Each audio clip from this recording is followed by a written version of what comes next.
Next time you watch a commercial jetliner leave the runway, consider the mass pulling away from the Earth.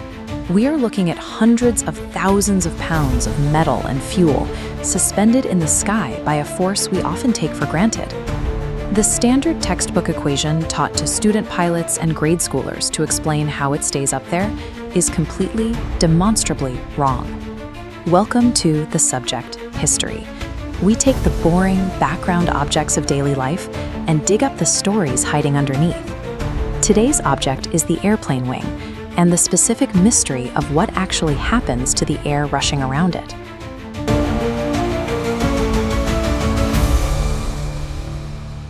This is the equal transit time theory.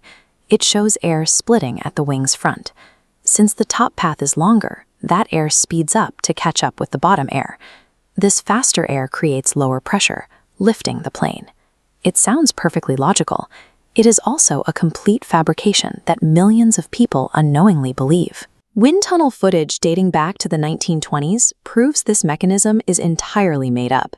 In reality, air molecules splitting at the leading edge of a wing do not reunite at the trailing edge.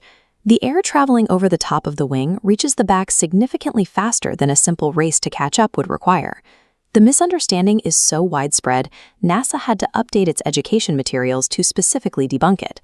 The actual mechanism is messier, involving fluid bending around a curved surface and dragging the air below it downward.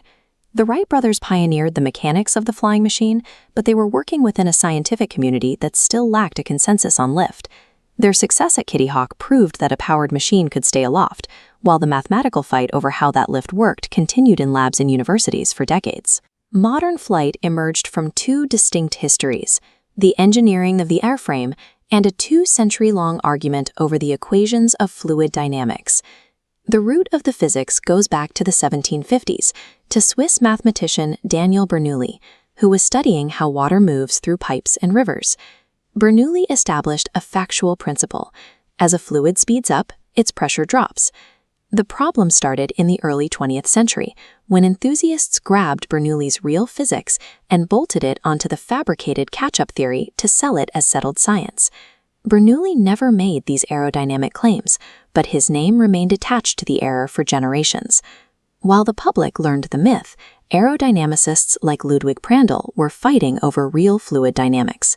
Prandtl developed boundary layer theory to explain why real, viscous air dragging against a wing behaved so differently from the frictionless air in the old equations. Other researchers argued for circulation theory, claiming lift came from forced rotating air patterns rather than a simple race to the trailing edge. These were high-stakes arguments. Building aircraft on incorrect math killed test pilots. Yet textbooks continued to print the simpler, incorrect explanation for another 60 years. The mechanism aerodynamicists use shows the wing tilting passing airflow downward. Bernoulli's pressure principle still applies when paired with the accelerated flow of boundary layer physics. Pushing air down creates an equal and opposite reaction. The air shoves back up, supporting the airplane. The official correction began in 1996, when a NASA aerodynamicist published a point-by-point takedown of the equal transit time myth. Space agencies finally updated their materials a century after the Wright brothers, walking back the explanation they had provided for decades. You can see this for yourself on your next commercial flight. When you watch the wing flex on takeoff, you are seeing a machine brutally shoving air downward to stay aloft. Airplanes fly because of this physical deflection, proving that a simple, comforting explanation can often outlive the scientific truth. Subscribe for more hidden histories, and let me know in the comments. Were you taught this in school, at a museum, or by a pilot friend? I want to see how far this lie reached.